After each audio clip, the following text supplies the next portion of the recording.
যদি আমি পঢ়িম, আমি পদ পঢ়ি আমি আলোচনা কৰিম। ঠেক দুৱাৰেদি সোমোৱা, কিয়নো যি দুৱাৰ আৰু যি বাটে সৰ্বনাশলৈ নিয়ে সেই দুৱাৰ বহল, বাটো মুকলি, আৰু সিয়ে সোমোৱাও অনেক বোলে। কিয়নো যি দুৱাৰে আৰু যি বাটে জীৱনলৈ নিয়ে সেই দুৱাৰ ঠেক, বাটো চেপ, আৰু তাক পোৱা লোকো তাকৰ। পবিত্ৰ বাক্য পঢ়া শুনা সকলোৰ প্ৰতি ঈশ্বৰ আশীৰ্বাদ হওক। ইয়াত বাক্যত কৈছে কি, দুটা অপশ্যন দিছে আমাক, ঠেক বাট আৰু বহল বাট। যীশুৰ আদেশ হয় তোমালোকে ঠেক বাটে দি সোমোৱা, আৰু ইয়াত কৈছে আৰু এটা বাট আছে, এইটো বহল বাট। আৰু ঠেক বাটটোত চেপা লগা বাট, চেপ থকা বাট, সৰু বাট, একেবাৰে কি ক'ম আমি তাত একেবাৰে কি ক'ম আমি চেপ লগা সৰু বাট, তাত সোমাবলৈ অকণমান কষ্ট হয়। আৰু বহল এটা বাট, এইটোত আমি এক মুকলিকৈ আমি খোজকাঢ়িব পাৰোঁ, মুকলিকৈ দৌৰিব পাৰোঁ, মুকলিকৈ আমি তাত যি মন ইচ্ছা তাকে আমি কৰিব পাৰোঁ। তো যীশুৱে কৈছে তোমালোকে ঠেক বাট লোৱা, আৰু এই ঠেক বাটটোত কিন্তু মানুহ তাকৰ বোলে। ঠেক বাটত মানুহ তাকৰ, বহল বাটত মানুহ বেছি। আৰু ঠিক তেনেদৰে মই এটা কথা কওঁ, ঢেৰ সংখ্যক মানুহ যে এটা বিষয়টো ছাপৰ্ট কৰিলে বুলি এইটো শুদ্ধ হ'ব মই নাভাবোঁ। কাৰণ বিব্লিকেলি চালে সদায় সত্যতাত চলা মানুহ কম, অসত্যত চলা মানুহ বেছি, আৰু ঈশ্বৰীয় মানুহ সদায় কম থাকে, আৰু ঈশ্বৰত বিশ্বাস নকৰা মানুহ বা বেয়া পথৰে চলা মানুহ বেছি থাকে। যুক্তিত চালেও ভুল যুক্তিৰ মানুহ বেছি আৰু ভাল যুক্তিৰ মানুহ কম থাকে, যিটোক আমি লজিকেলি আমি চাব পাৰোঁ। ইয়াত কৈছে ঠেক বাটে দি সোমোৱা, কিয়নো যি বাটে সৰ্বনাশলৈ নিয়ে সেই বাট বহল। এতিয়া আমাক ছিলেকশ্যন কৰিবৰ কাৰণে এইটো হৈছে আমাৰ খ্ৰীষ্টিয়ান জীৱনৰ আৰম্ভণি। খ্ৰীষ্টিয়ান জীৱন যে আমি ষ্টাৰ্ট কৰিম, ইয়াতে ষ্টাৰ্ট হ'ব। আপুনি কি বাট ছিলেকশ্যন কৰিব? ঠেক বাট ছিলেকশ্যন কৰিবনে বহল বাট ছিলেকশ্যন কৰিব?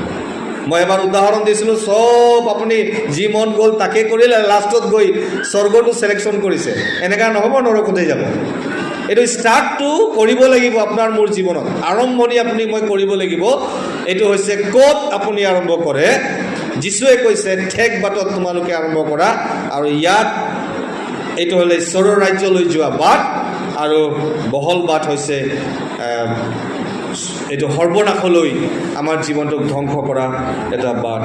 এটা মই ইয়াতে ষ্টাৰ্ট কৰিম যে আপুনি মোৰ জীৱন ক'ত আমি আৰম্ভ কৰিছোঁ। ঠেক বাটে যোৱা ৰাস্তা কষ্ট আছে। ঠেক বাটে যোৱা ৰাস্তাত আপোনাৰ মই বেছি আত্মিক কথাটো নানো ইয়াত, কিন্তু মই কি কৈছোঁ, ঠেক বাটে যোৱা মানুহ নিজৰ ইচ্ছামতে চব যি কৰিম মই ক'ব নোৱাৰে। সদায় ঈশ্বৰে এইটোত ইচ্ছা কৰে নে নাই সেইটো চাব। সদায় ভাবিব এইটো মই যিটো কৰি আছোঁ এইটো মই ভুল কৰি আছোঁ নেকি। যেতিয়াই আপুনি ষ্টাৰ্ট কৰিব, আৰম্ভ কৰিব ঠেক বাট, তেতিয়াই আপোনাৰ আৰম্ভ হ'ব আপোনাৰ এই মগজত, ব্ৰেইনত, আত্মাত আপোনাক ক'ব আপুনি যি কৰ্ম কৰে এই কৰ্মবিলাক সঁচাকেই ঠিক কৰি আছোঁ নে নাই, নে মই ৰং কৰি আছোঁ নেকি। আৰু ঠেক বাটে যোৱা ৰাস্তাটো সঁচাকেই কষ্টৰ ৰাস্তা। আৰু কিয় মই কষ্টৰ ৰাস্তা কৈছোঁ, ইয়াত যোৱা ৰাস্তাত আপুনি পাপ নকৰিবলৈ চেষ্টা কৰিব। আমি পাপেৰেই জন্ম হোৱা ব্যক্তি, আৰু পাপ আমাৰ স্বভাৱ। এই স্বভাৱৰ এগেইনষ্টত আপুনি যাব। আপোনাৰ যুদ্ধ হ'ব ভিতৰত, মোৰ যুদ্ধ হ'ব ভিতৰত, পাপময় স্বভাৱৰ বাহিৰত। আপুনি যেতিয়া ঠেক বাট ছিলেকশ্যন কৰিব, আপোনাৰ অপশ্যন আহি যাব, আৰু সেই অপশ্যনটোত আপুনি ছিলেকশ্যন কৰিব লাগিব। তাতে আপোনাৰ ষ্টাৰ্ট হ'ব জীৱন। আপুনি ক'ত আৰম্ভ কৰিছে, ঠেকত নে বহলত? বহলত আপোনাৰ যি মন যায় তাকে কৰিব।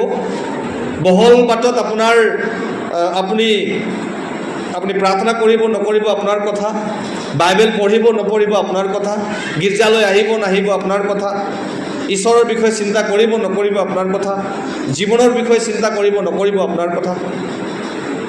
কিন্তু যেতিয়াই ঠেক বাটত আপুনি সিদ্ধান্ত ল'ব যাবলৈ, আপোনাৰ মনত অপচন আহিব, আপোনাৰ মনত ভাৱ আহিব, কষ্ট হ'ব, নাই বোলে এইটো মই নকৰিম। পাপটোক আপুনি এৰিব ঠেক বাটে গ'লে, আৰু এইটোৱেই চবতকৈ ডাঙৰ কষ্ট। আমাৰ পাপময় স্বভাৱৰ এগেইনষ্টত আপুনি কাম কৰিব, এইটো হৈছে ডাঙৰ এটা ঠেক বাটে যোৱা ৰাস্তাৰ এটা কি ক'ম কষ্ট। আৰু আপুনি যি মন যায় তাকে কৰিব নোৱাৰিব, এইটো এটা আৰু এটা কষ্ট। নাই বোলে মই তালৈকে যাম, নাই মোৰ ইচ্ছা নহ'ব, নাই বোলে মই এইটো কিনিম, আপুনি তাত বিচাৰিব প্ৰভুৰ ইচ্ছা আছেনে নাই, কষ্ট। নাই বোলে মই এইটো কৰিম, প্ৰভুৱে ইচ্ছা কৰেনে নাই, কষ্ট। আপুনি আপোনাৰ ইচ্ছাৰে চব কৰিব নোৱাৰে। এইটো ঠেক বাটৰ, ঠেক বাট চিলেকশ্যন কৰাৰ আৰম্ভণি, ঠেক বাট আপুনি বাছি লোৱাৰ আৰম্ভণি। কষ্ট আছে। আপুনি কোন বাট চিলেক্ট কৰিছে খ্ৰীষ্টিয়ান জীৱনত, এইটো আপুনি জানে। কিন্তু আমি যদি কওঁ, আমি ক্লেইম কৰিছোঁ, আমি নিজকে দাবী কৰিছোঁ মই খ্ৰীষ্টিয়ান হওঁ, বহল বাটত যোৱা মানুহ আমি নকওঁ তেওঁ যীশুক বিশ্বাস কৰিছে। বহল বাটত যোৱা মানুহক আমি ক'বই নোৱাৰোঁ তেওঁ খ্ৰীষ্টিয়ান হয়। ঠেক বাটত আপোনাৰ জীৱন আৰম্ভ কৰিব লাগিব।